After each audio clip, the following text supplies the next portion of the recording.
Doctor Yunus যেন পরশ পাথর। তিনি যেখানেই হাত দিচ্ছেন সেখানেই সোনা ফলছে। ব্যবসা বাণিজ্য থেকে তথ্য প্রযুক্তি, বিদ্যুৎ খাত থেকে বৈদেশিক নীতি, অল্প সময়ে ডক্টর মোহাম্মদ ইউনূস সবকিছুই গুছিয়ে নিয়েছেন। পুনরুজ্জীবিত করেছেন ভেঙে পড়া ব্যাংকিং সিস্টেম, থামিয়ে দিয়েছেন রিজার্ভের পতন। এছাড়া অভ্যন্তরীণ নানা সমস্যা সামলে বাজার পরিস্থিতি স্বাভাবিক রাখাটাও ইউনূস সরকারের বড় সাফল্য। সবচেয়ে বড় কথা, তিনি এসব করেছেন সীমিত সুযোগ আর বিরূপ পরিবেশে। রাজনৈতিক সরকারের মতো কর্মী বাহিনী বা প্রান্তিক জনবল তার নেই। ডক্টর ইউনূসের কিছু সাফল্য দেখে নেওয়া যাক। প্রথমত, বৈদেশিক সমর্থন আদায়ে তিনি শতভাগ সফল হয়েছেন। আমেরিকা, চীন সহ বৈশ্বিক পরাশক্তিগুলোর সাথে ইউনূস সরকার নিয়মিত যোগাযোগ রাখছে।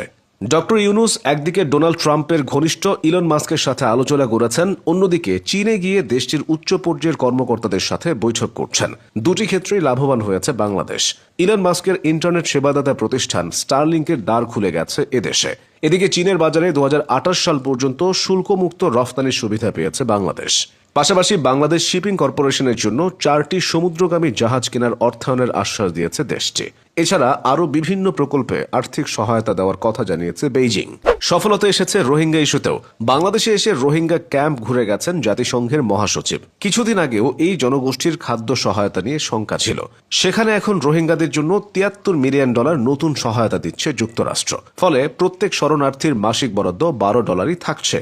এছাড়া ডক্টর ইউনূসের হস্তক্ষেপে ঢাকায় ইউরোপীয় দেশগুলোর ভিসা সেন্টার চালুর প্রক্রিয়া চলমান, যা এতদিন ছিল পার্শ্ববর্তী দেশ ভারতে।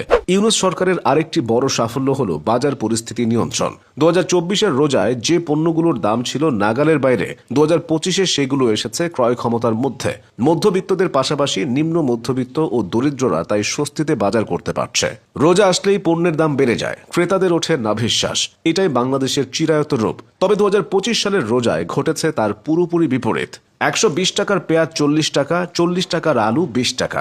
এর থেকে স্বস্তির আর কি হতে পারে? এই স্বস্তিটা এসেছে নিয়মিত বাজার তদারকির কারণে। 2024-এর আগস্টের পর দেশের ব্যাংকগুলো অস্তিত্ব সংকটে পড়েছিল। সেখান থেকে এখন অনেকটাই ঘুরে দাঁড়াতে পেরেছে।